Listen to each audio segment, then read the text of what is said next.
Alhamdulillah wassalatu wassalamu ala Rasulillah wa ala alihi wa sahbihi wa mawalah.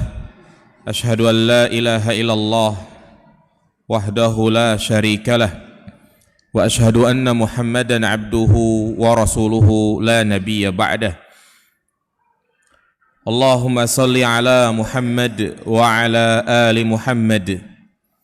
Amma ba'du ayyuhal ikhwah, a'azzani Allah wa iyyakum jami'an. Melanjutkan kajian rutin kita membahas Kitab Tauhid karya Syekh Muhammad bin Abdul Wahhab At-Tamimi rahimahullahu ta'ala. Dan bab yang sedang kita bahas adalah babun ma jaa fi sihr, bab yang menjelaskan tentang hukum seputar sihir. Pada pertemuan sebelumnya kita telah menjelaskan dalil yang pertama yang dibawakan oleh penulis tentang kufurnya praktek sihir. Walaqad alimu laman ishtarahu ma lahu fil akhirati min khalaq. Orang-orang Yahudi telah mengetahui bahwasanya barang siapa yang menjual atau menukar kitab Allah dengan sihir, maka dia tidak akan mendapatkan bagian nanti pada hari kiamat. Yakni dia tidak akan mendapatkan keberuntungan. Semua perbuatan baik yang dia lakukan sia-sia. Berarti ini menunjukkan kufurnya praktek sihir. Kemudian dalil yang kedua, beliau membawakan firman Allah Subhanahu wa taala surat An-Nisa ayat 51. Yu'minuna bil jibti wat tagut. Di antara perbuatan orang-orang Yahudi, mereka percaya dengan al-jibt, wat tagut dan tagut. Apa itu al-jibt dan tagut? Qala Umar bin Khattab radhiyallahu an berkata, al-jibtu huwa sihr, yaitu sihir, wa tagut asyaitan, dan tagut adalah syaitan. Ini penafsiran sahabat Umar bin Khattab, dan tentunya penafsiran para sahabat itu diakui karena mereka adalah orang yang paling paham betul tentang isi Al-Quran. Mereka tahu kapan sebuah ayat diturunkan, kepada siapa dan di mana. Dan juga mereka mengetahui sebab-sebab diturunkannya sebuah ayat. Dan kebiasaan para sahabat di dalam menafsirkan sebuah ayat, mereka menafsirkan dengan contoh. Seperti di sini Umar menyebutkan al-jibtu, di antara bentuk al-jibt adalah praktek sihir. Wa qala Jabir, sementara sahabat Jabir mengatakan, yaitu Jabir bin Abdullah, at-tawagit kuhan. Ya, togut adalah kuhan, yaitu para dukun. Kana yanzilu alaihimu syaitan, di mana syaitan mendatangi mereka. Fi kulli hayyin wahidun, pada setiap kabilah. Ini beberapa penafsiran para sahabat tentang makna al-jibt dan tagut, yang pada intinya makna al-jibt itu adalah sihir dan tagut adalah syaitan.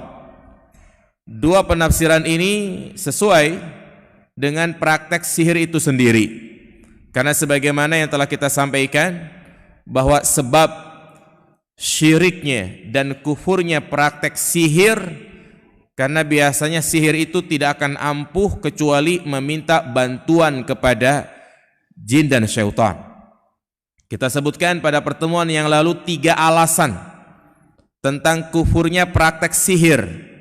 Yang pertama, karena biasanya para pelaku sihir meminta bantuan kepada syaitan, menghambakan dirinya kepada syaitan. Yang kedua, biasanya para pelaku sihir, di antaranya tukang dukun, ngaku-ngaku mengetahui perkara yang gaib. Dan yang ketiga, biasanya praktek sihir itu tidak akan manjur kecuali menghinakan, merendahkan apa yang menjadi simbol-simbol di dalam Islam. Seperti yang saya sebutkan kemarin, ada orang yang melakukan aksi sihirnya dengan cara menulis ayat kursi dengan tinta dari darah haid.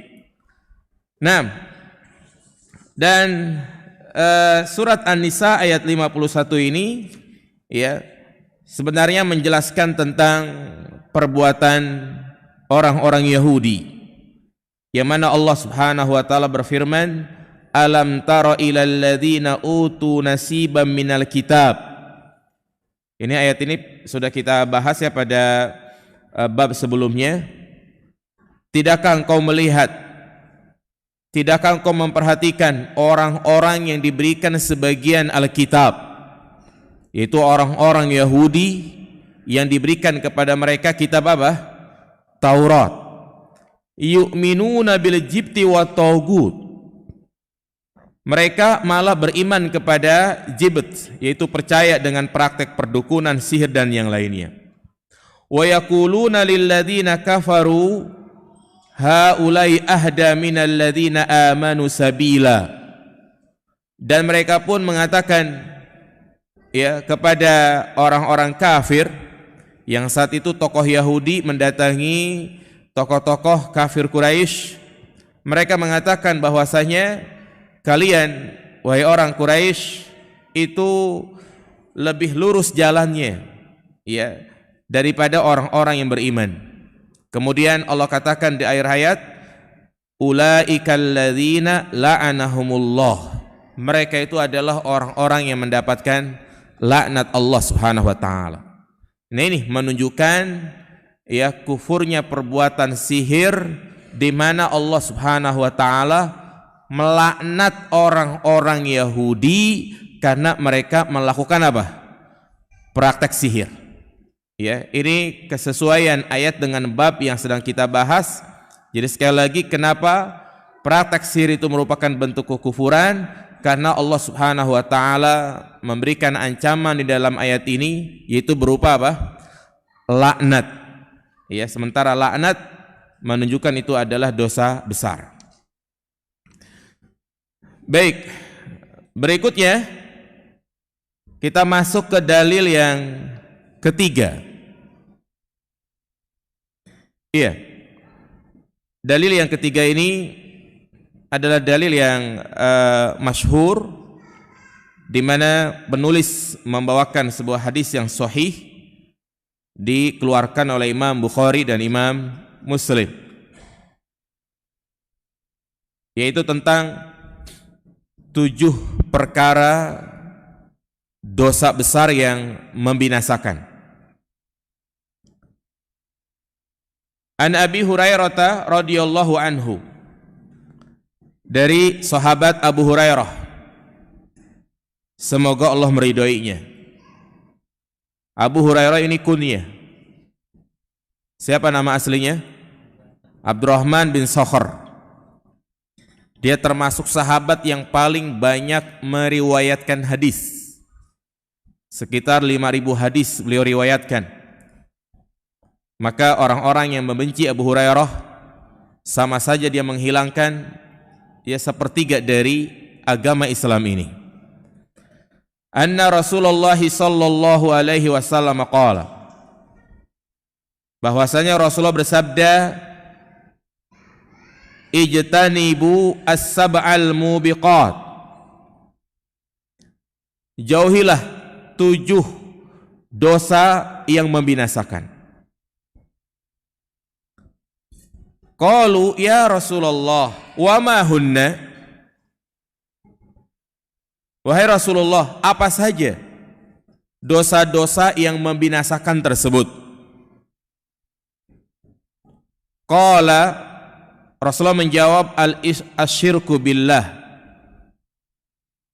yaitu berbuat syirik kepada Allah.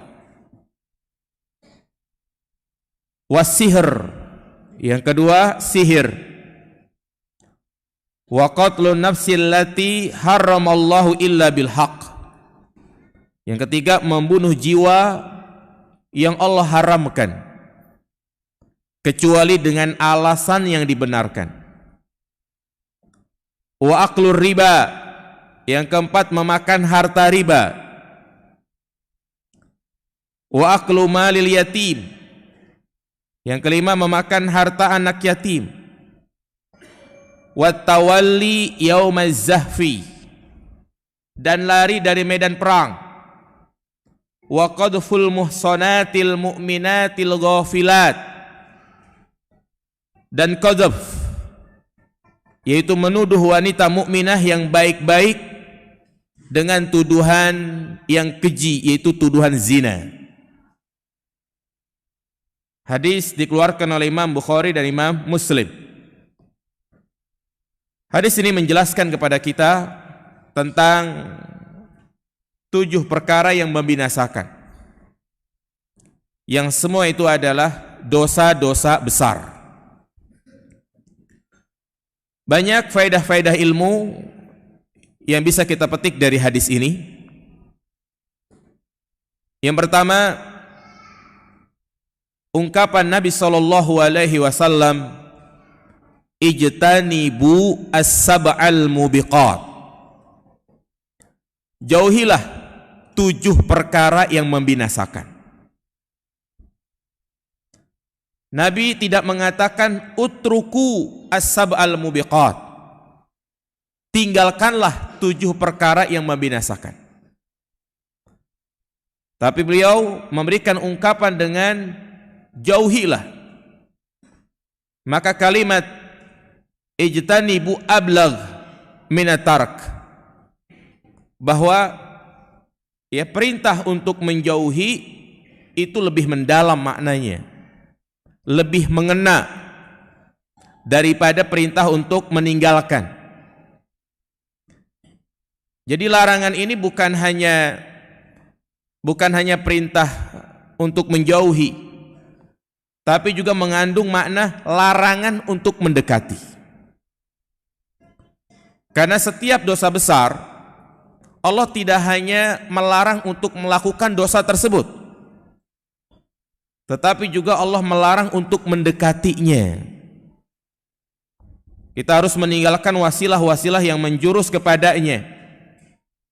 Karena boleh jadi seseorang meninggalkan perbuatan tersebut, tetapi ya, dia berada dekat dengannya. Seperti misalnya Allah ungkapkan wala taqrabuz zina, janganlah kalian mendekati zina. Ini juga mengandung makna yang lebih mengena daripada tinggalkanlah zina. Allah Subhanahu wa taala tidak hanya melarang zina, tapi juga mendekati perzinahan. Karena banyak orang dia tidak berbuat zina, tapi melakukan perbuatan-perbuatan yang mendekati perzinahan. Apa di antaranya? Berdua-duaan, ya, kemudian chattingan dengan lawan jenis yang tidak ada hajat dan yang lainnya. Nah, makanya Nabi SAW memberikan ungkapan dengan ijtanibu, jauhilah. Seperti halnya doa yang pernah dipanjatkan oleh Nabi Ibrahim alaihissalam, di mana beliau berkata dalam surat Ibrahim ayat 35, wa idh qala Ibrahim rabbi ja'al hadzal balada amina wajnubni wa baniya an na'budal asnam.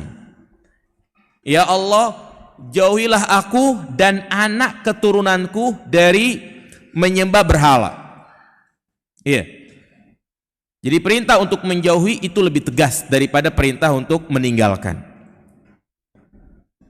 Dan kalau kita perhatikan di dalam Al-Quran jamaah sekalian, tidaklah Allah Subhanahu wa ta'ala mengungkapkan dengan kalimat ini, yaitu perintah untuk menjauhi, kecuali dalam perkara-perkara yang merusak dan membinasakan. Iya. Di dalam Al-Quran tentang larangan meminum khamr. Apa kata Allah Subhanahu wa taala dalam surat Al-Maidah kalau enggak salah ya. Ya ayyuhalladzina amanu innamal khamru wal maisiru wal ansabu wal azlamu rijsun min amali syaitan fajtanibuh.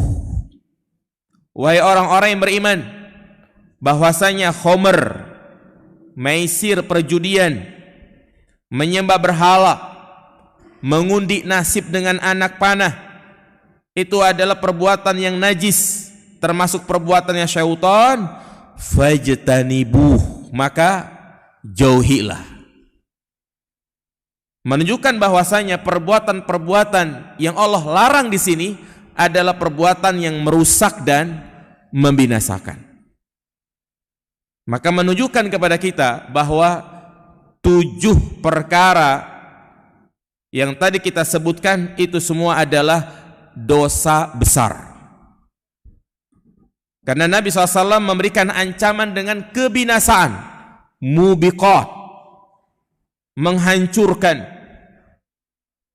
Kebinasaan di sini mencakup 2, yaitu kebinasaan di dunia dan juga kebinasaan di akhirat. Sebagaimana dikatakan oleh Syekhul Islam Ibn Taimiyah ketika menjelaskan tentang batasan dosa besar, ya, beliau memberikan batasan perbedaan antara dosa besar dan dosa kecil. Dosa besar adalah kullu dzambin lahu haddun fid dunya au wa'idun fil akhirah aw la'an. Setiap dosa yang ada hukuman khusus di dunia, seperti berzina, hukumannya dirajam, mencuri, dipotong tangannya, membunuh, dikisos, adanya hukuman di dunia, maka itu adalah dosa besar. Awaidun, atau adanya ancaman. Aula'nun, atau adanya apa? Laknat. Jadi setiap perbuatan yang dilaknat oleh Allah dan Rasulnya, maka itu adalah dosa besar. Seperti la'anallahul washimat wal mustawshimat, la'anallahu annamisat wal mutanammisat. Allah melaknat orang yang mentato dan meminta untuk ditato. Allah melaknat orang yang mencukur alis dan meminta yang dicukur alisnya. Nah, kemudian jamaah dirahmati Allah Subhanahu wa taala, Rasulullah mengatakan di sini ijtanibu as-sab'al mubiqat. Jauhilah oleh kalian 7 perkara yang membinasakan. Nabi hanya menyebutkan berapa perkara? 7. Maka 7 perkara ini bukan lil hasr, pembatasan. Kaidahnya, setiap jumlah yang disebutkan di dalam Al-Quran maupun di dalam As-Sunnah, maka itu bukan menunjukkan pembatasan. Karena sering kita dapati Nabi SAW menyebutkan hanya beberapa perkara, seperti tentang orang-orang yang akan mendapatkan naungan nanti di padang mahsyar. Nabi menyebutkan ada berapa? Ada 7. Sab'atun yudhillumullahu yawma la dhilla illa dhilluh. Bukan hanya 7 golongan saja. Demikian pula Nabi mengatakan salasun muhlikat. Ada 3 perkara yang membinasakan. Ya. Jadi angka tersebut bukan menunjukkan hanya itu saja. Nah, demikian pula di dalam hadis ini. Dosa besar bukan hanya 7 ini saja. Nabi menyebutkan hanya 7 karena ini adalah dosa besar yang paling besar. Dosa besar yang paling besar. Al-Imam Az-Zahabi memiliki kitab yang sangat bagus sekali, berjudul apa? Al-Kabair, dosa-dosa besar. Dan di dalam kitabnya tersebut beliau mengumpulkan berapa dosa besar? Sekitar 70. Ya, 70 dosa besar. Bahkan dalam riwayat yang lain disebutkan ada tambahan 2. Al-kabair tis'un. Ya, dosa besar ada 9. Tambahan tersebut adalah al-ilhadu fil haram wa uququl walidain. Itu berbuat ilhad di tanah haram. Berbuat kemungkaran, kemaksiatan di Mekah dan di Madinah. Wa uququl walidain, dan durhaka kepada kedua orang tua. Bahkan dalam riwayat Abi Hatim ada tambahan juga. Ya, disebutkan wa firaqul jamaah wa uququl walidain wa ta'azzub ba'dal hijrah, yaitu memisahkan diri dari jamaah, yakni dia melakukan kudeta, pemberontakan, durhaka kepada kedua orang tua. Dan juga Nabi menyebutkan wa ta'azzub, yaitu tidak menikah, yakni lebih memilih hidup membujang. Maka ini termasuk dosa besar. Maka Nabi mengatakan, ya, man raghiba an sunnati falaisa minni. Barang siapa yang membenci sunnahku, maka dia bukan termasuk golonganku. Ya, jadi sekali lagi ungkapan Nabi 7 dosa besar ini bukan apa? Pembatasan. Nabi menyebutkan hanya 7, ini menyebutkan hal-hal yang paling penting. 6.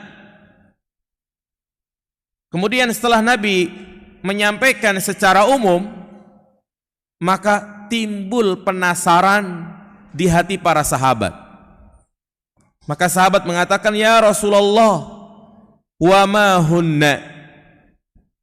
Wahai Rasulullah, apa saja ya dosa besar tersebut? Subhanallah, ini menunjukkan hirsus sahabat bil ilm. Ya, semangatnya para sahabat terhadap ilmu. Mereka bisa kita katakan as-sahabah ahrasun nas alal ilm. Para sahabat adalah orang yang paling semangat di dalam menuntut ilmu. Mereka ingin tahu tentang perkara-perkara apa saja yang membinasakan tersebut. Tujuannya, kalau tahu maka mereka bisa menjauhinya. Dan pertanyaan seperti ini adalah pertanyaan yang terpuji, di mana mereka bertanya tujuannya untuk ya dijauhin, yakni untuk meninggalkan perbuatan yang Nabi sampaikan. Nah, dan ini juga menunjukkan kepada kita tentang bagusnya metode pengajaran Nabi SAW, yaitu di mana beliau menyampaikan secara umum terlebih dahulu, kemudian setelah itu baru memberikan perincian-perincian. Dan itu banyak dalam kesempatan beliau sampaikan. Ya. Tujuannya apa? Agar tumbuh rasa pengen tahu, agar tumbuh rasa penasaran. Seperti misalnya kayak tadi Nabi menyebutkan ada 7 golongan manusia yang mendapatkan naungan di padang mahsyar. Nabi juga menyebutkan misalnya sesuatu yang paling aku takutkan menimpa kalian adalah syirik kecil. Ini kan Nabi menyampaikan secara apa ini? Secara umum. Ya. Nabi juga mengatakan umirtu an uqatilan nas, atau tidak halal darah seorang kecuali dengan 3 perkara. Menyebutkan secara umum, baru setelah itu memberikan apa? Perincian. Makanya ya di antara hal yang menunjukkan pentingnya metode seperti ini, lihat di sini para sahabat, mereka timbul rasa penasaran, pengen tahu 7 perkara itu apa saja. Dan tentunya ingat, para sahabat ketika bertanya bukan hanya untuk menambah wawasan saja. Mereka bertanya kepada Nabi untuk diamalkan atau untuk ditinggalkan. Dan dari sini pentingnya bagi kita untuk mengetahui perkara-perkara yang jelek. Ya, bukan hanya mengetahui perkara-perkara yang baik saja. Sebagaimana yang dilakukan oleh Hudzaifah bin Yaman. Dia mengatakan kanan nasu yas'aluna nabi anil khair wa kuntu as'aluhu anis syarr. Kenapa? makhafata ayudrikani. Orang-orang kalau nanya sama Nabi pasti tentang kebaikan. Tapi kalau aku bertanya kepada Nabi tentang keburukan, kenapa? Agar aku bisa menjauhinya. Jangan sampai aku terjerumus ke dalamnya. Sehingga dikatakan dalam sebuah syair, Arabtu syarra la li syarr wa innama litawakih wa man lam ya'rifu syarra waqa'a fih. Aku mengetahui keburukan bukan untuk dilakukan, tetapi litawakih, sebagai bentuk kewaspadaan.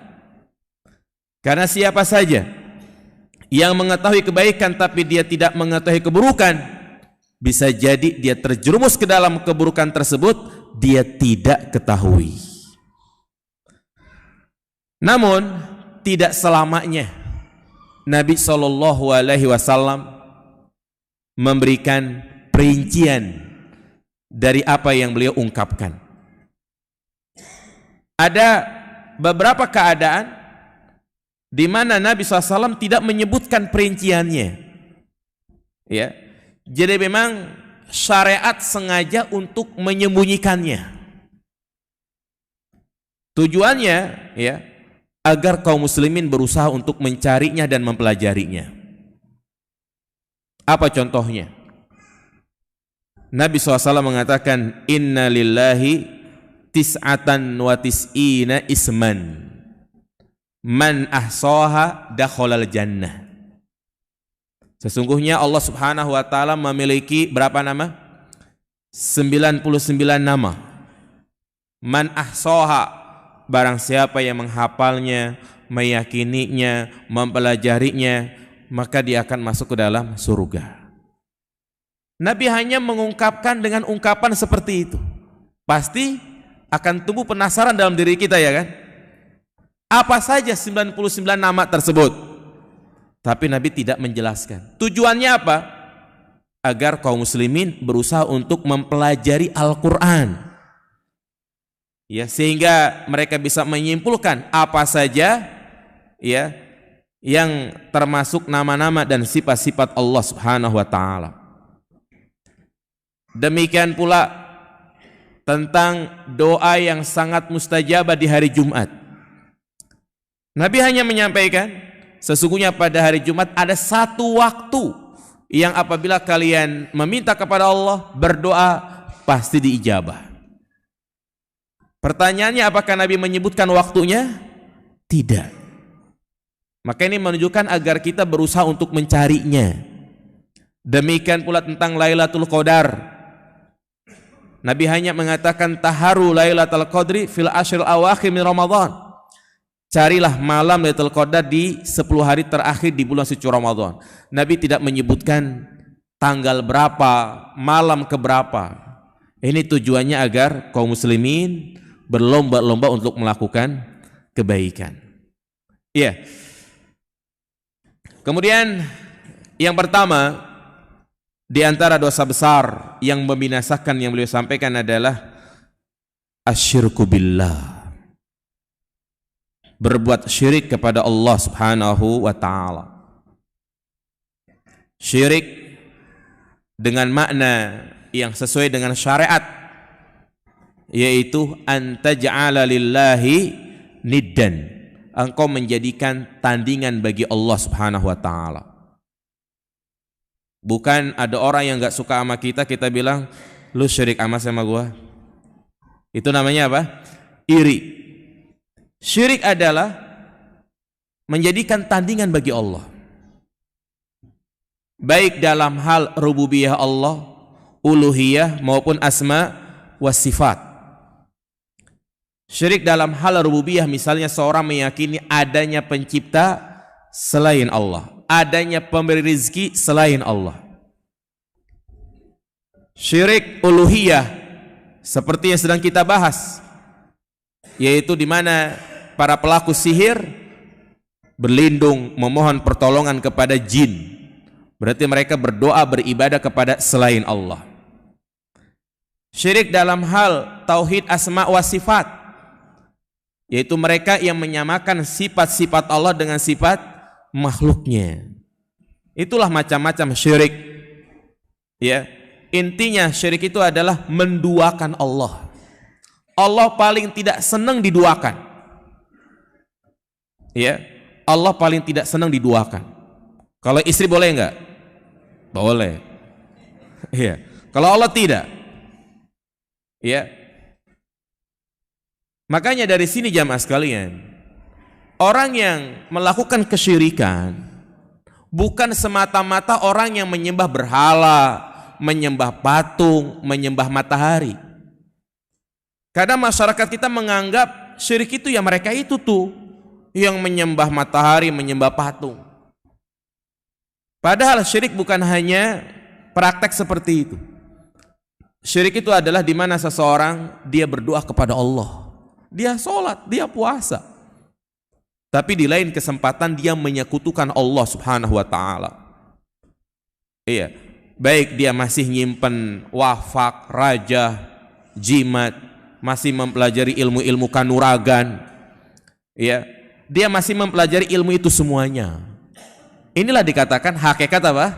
Syirik. Selain dia beribadah kepada Allah, tapi juga beribadah kepada selain Allah. Dan syirik adalah dosa yang sangat besar jamaah sekalian. Iya, kezoliman yang paling besar. Sebagaimana Allah Subhanahu wa Ta'ala berfirman di dalam surat Luqman, ketika Luqman memberikan nasihat kepada anaknya, ya bunayya la tusyrik billah inna syirka la zulmun azim. Wahai anakku, janganlah engkau berbuat syirik karena dia adalah kezoliman yang sangat besar. Kenapa syirik dikatakan kezoliman yang sangat besar? Karena makna zulm itu adalah menempatkan sesuatu bukan pada tempatnya. Itu makna zulm. Seperti seorang pakai peci tapi naruhnya di dengkul, pakai kacamata tapi di belakang, ya, itu namanya zulm. Nah, syirik dikatakan zulm mana-mana nggak bawa jimat, merasa ada yang kurang. Iya. Kemudian juga kesesatan di dunia. Allah Subhanahu wa Ta'ala menyatakan dalam surat An-Nisa ayat 116, "Wa may yusyrik billahi faqad dhalla dhalalan ba'ida." Orang yang berbuat syirik kepada Allah, maka sesungguhnya dia telah tersesat sejauh-jauhnya. Dan juga amal perbuatan yang dia lakukan sia-sia, terhapus. Allah mengatakan dalam surat Az-Zumar ayat 65, la in asyrakta la yahbatanna amaluka wa la takunanna minal khasirin. Jika engkau menyekutukan Allah Subhanahu wa Ta'ala, maka terhapuslah amal ibadahmu dan dia termasuk orang-orang yang merugi. Ini bahaya di mana jemaah? Di dunia. Di akhirat tentunya dia akan dijerumuskan ke dalam api neraka dan terhalang dari masuk ke dalam surga. Apa kata Allah dalam surat Al-Maidah ayat 72? Innahu man yusyrik billah faqad harramallahu alaihi jannah wa ma'wahun nar wa ma lidzalimina min ansar. Sesungguhnya orang-orang yang menyekutukan Allah Subhanahu wa Ta'ala, Allah haramkan baginya surga dan tempat kembalinya di mana? Di neraka. Wa ma lidzalimina min ansar, dan mereka tidak memiliki penolong nanti. Makanya di antara orang yang terhalang dari mendapatkan syafaat adalah orang-orang yang melakukan apa? Kesyirikan. Ini dosa besar yang pertama. Kemudian dosa besar yang kedua apa jemaah? Sihir. Naam. Nabi SAW secara tegas menempatkan sihir pada urutan kedua. Sehingga Imam Al-Bukhari di dalam kitabnya membuat judul Babu asyirki wa sihr minal mubiqat. Hanya disebutkan dua ini saja. Bab yang menjelaskan syirik dan sihir adalah dosa yang membinasakan. Bahkan beliau pun membawakan hadis yang tidak lengkap. hanya mengatakan ijtanibu al-mubiqat. Jauhilah oleh kalian dosa yang membinasakan, yaitu asyirku billah wa sihr. Hanya dua ini saja. Ya, ini menunjukkan kepada kita bahwasanya sihir adalah termasuk kesyirikan. Ya, kedua perkara ini adalah yang membinasakan. Menunjukkan ya tentang bahayanya sihir. Nabi gandengkan dengan apa? Dengan syirik. Yang mana ya pelaku sihir dia akan binasa di dunia dan di akhirat.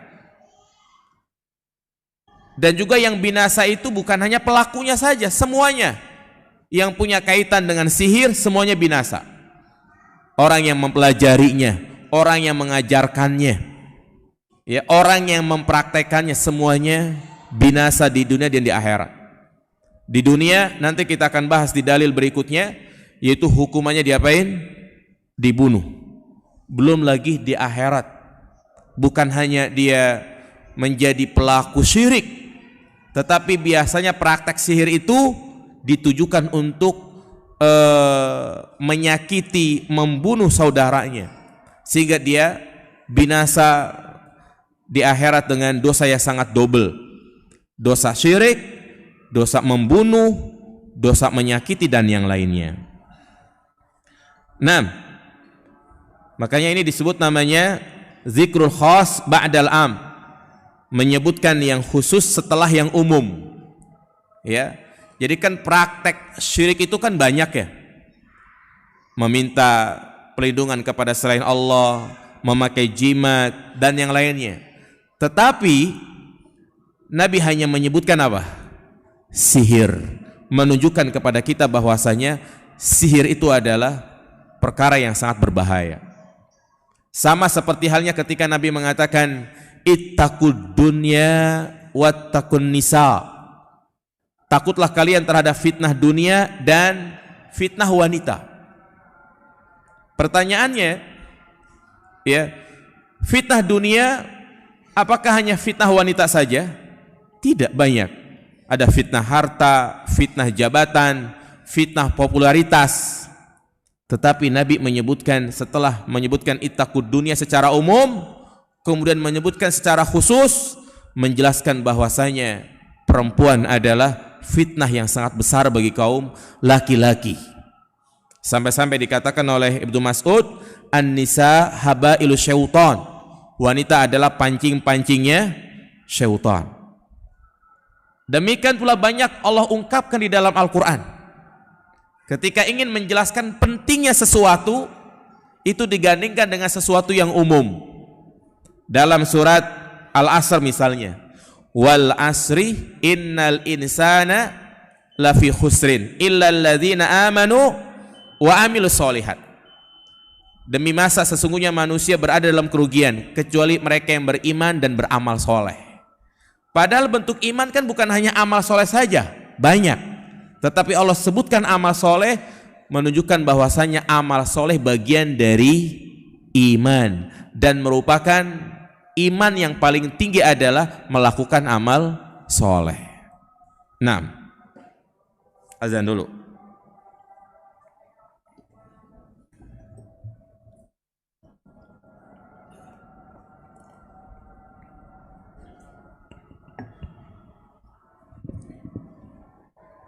Allahu Akbar, Allahu Akbar, Allahu Akbar, Allahu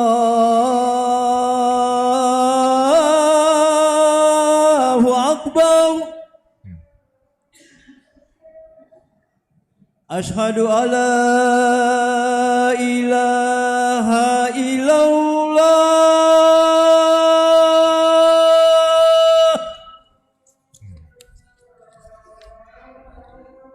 Ashhadu an la ilaha illallah.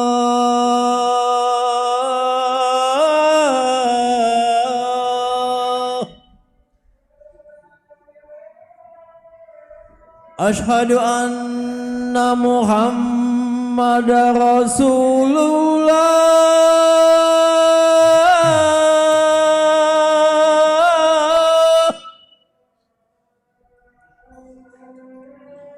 Ashhadu anna Muhammad Rasulullah.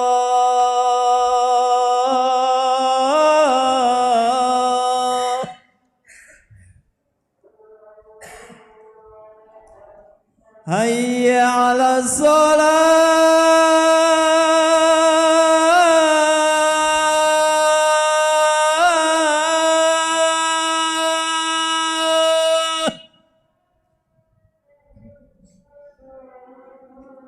Hayya 'ala shalah.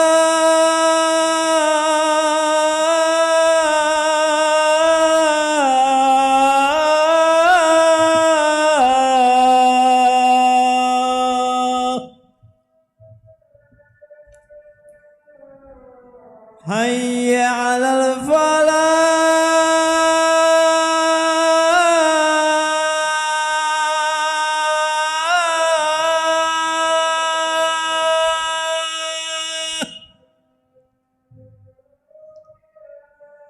Hayya 'alal falah.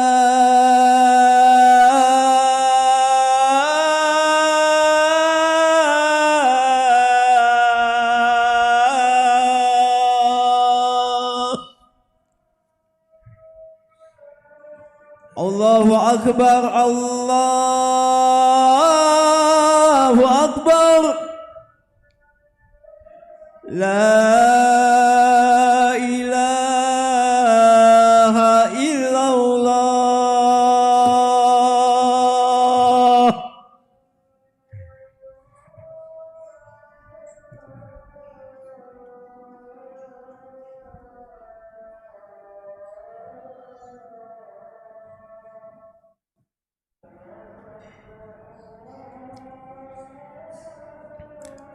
Enam. Kita lanjutkan. Dosa besar yang ketiga, wa qatlun nafsil lati harramallahu illa bil haqq. Membunuh jiwa yang Allah haramkan kecuali dengan alasan yang dibenarkan. Membunuh adalah dosa yang sangat besar, yang mana Allah Subhanahu wa ta'ala memberikan ancaman yang sangat keras, ancaman yang bertubi-tubi. Perhatikan firman Allah Subhanahu wa ta'ala dalam surat An-Nisa ayat 93. Wa may yaqtul mu'minan muta'ammidan fajazaohu jahannam khalidan fiha wa ghadiballahu alaihi wa la'anah wa 'adda lahu 'adzaban 'azima. Barang siapa yang membunuh seorang mukmin dengan sengaja, maka apa ancamannya? Fajazaohu jahannam, balasannya adalah neraka jahannam. Ini yang pertama. Khalidan fiha, dia kekal di dalamnya. Ya. Kemudian yang ketiga, wa ghadiballahu alaihi, Allah murka kepadanya. Yang keempat, wa la'anah, Allah melaknatnya. Dan yang kelima, Allah sediakan bagi dia azab yang pedih. Ancaman yang sangat luar biasa. Bahkan Allah juga sebutkan dalam surat Al-Maidah ayat 32, membunuh satu jiwa sama saja membunuh seluruh manusia.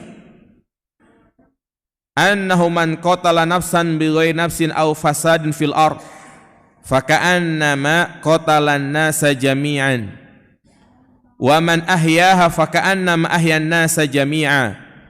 Barang siapa yang membunuh satu jiwa saja, ya, ataupun dia melakukan kerusakan di muka bumi, maka seakan-akan dia membunuh seluruh manusia. Dan sebaliknya, barang siapa yang menghidupkan satu orang, maka sama saja dia menghidupkan seluruh manusia. Kenapa dikatakan membunuh seluruh manusia? Karena sama saja dia membunuh garis keturunannya. Bayangin coba kalau orang yang dibunuh itu punya istri 4. Ya, kemudian ya seandainya orang tersebut anaknya itu masing-masing istrinya punya anak 12. Udah berapa itu? 12 kali 4 berapa? Hah? Nah terus anak-anaknya istrinya 4 lagi. Tuh udah berapa ya kan? Nah itu artinya membunuh satu orang sama saja membunuh orang yang sangat banyak. Itulah bahayanya membunuh. Maka Nabi pun mengatakan la zawalu dunya ahwanu indallah min qatli mu'minin bi ghairi haqqin.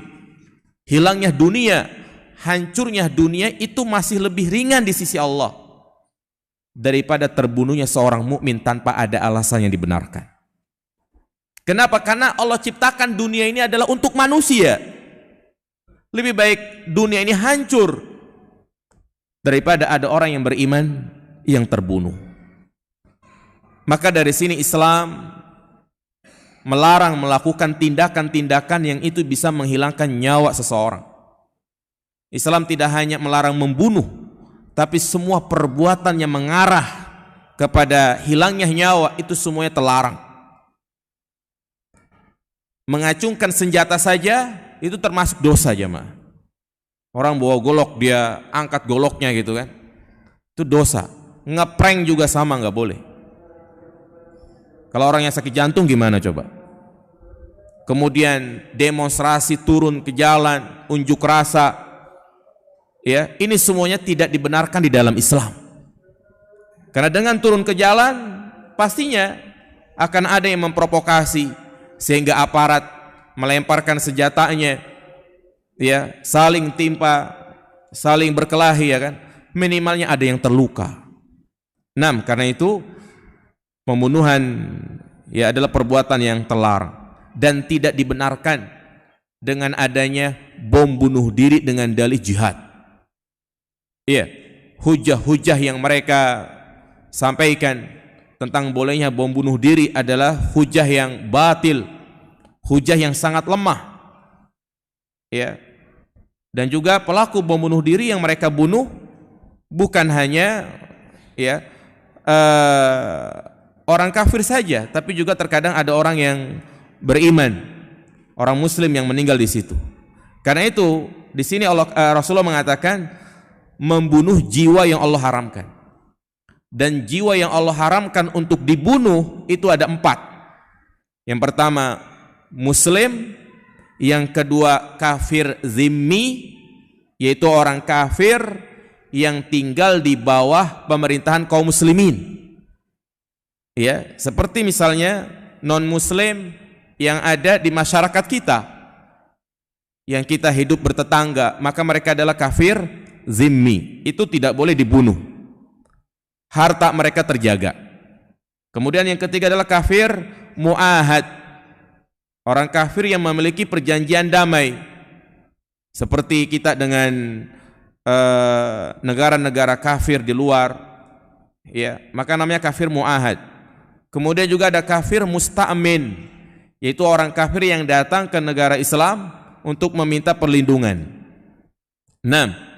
Maka membunuh mereka ini adalah dosa besar. Nabi SAW bersabda, man qatala mu'ahadan lam yarih raihatal jannah.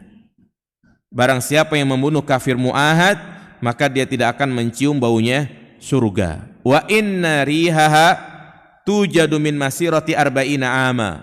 Padahal wanginya surga itu bisa kita dapat, ya, tercium dari perjalanan 40 tahun. Jadi 40 tahun sebelum sampai surga kita sudah mencium wanginya surga. Subhanallah. Ya.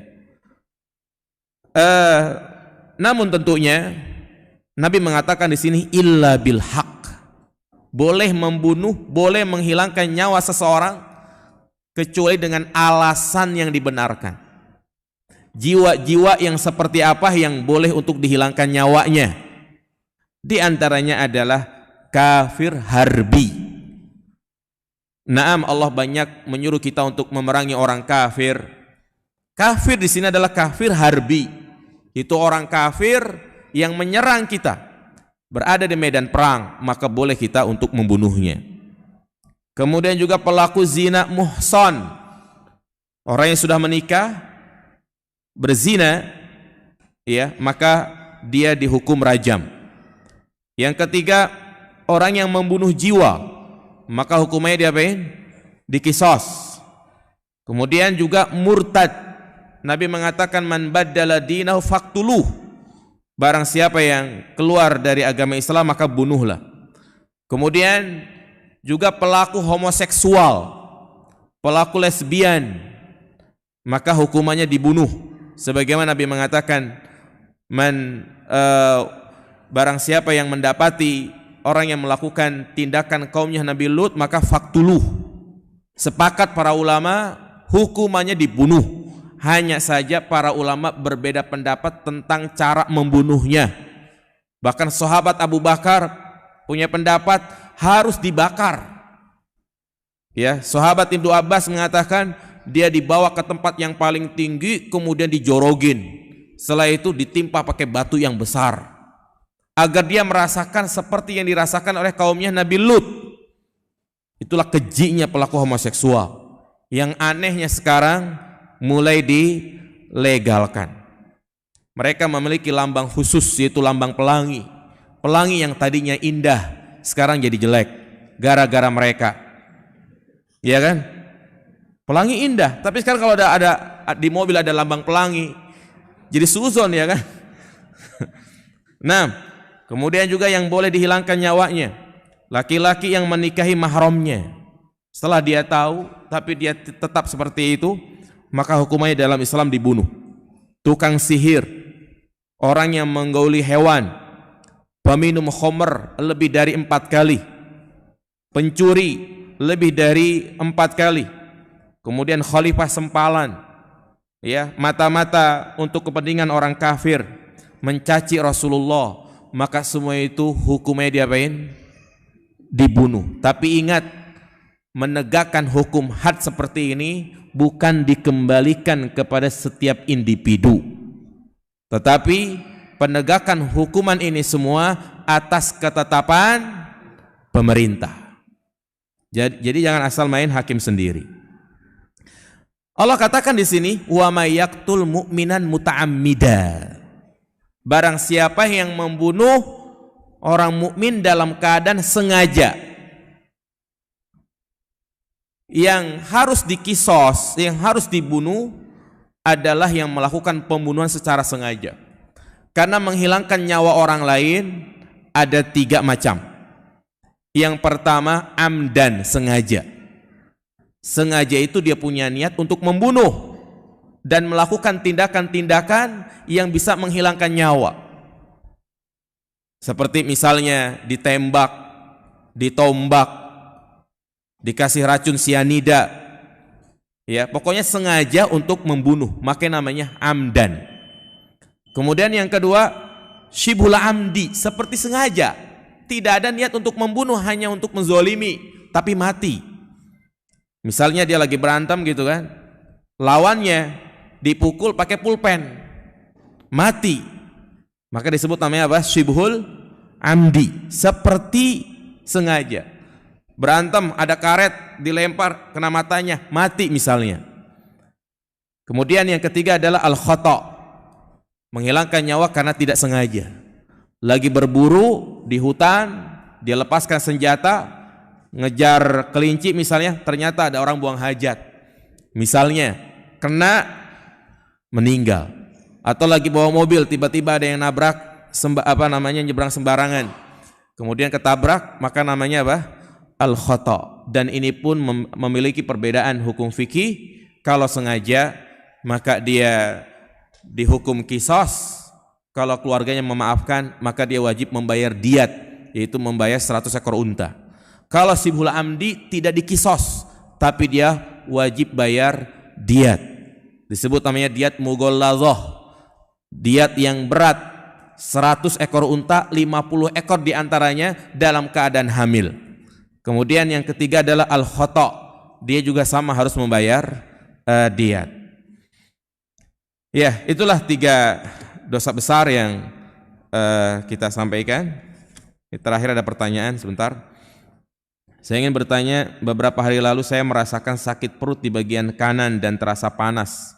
Saya sakit dari sore sampai malam. Akhirnya saya mencoba sholat 2 rakaat dengan berharap sakit perut saya hilang.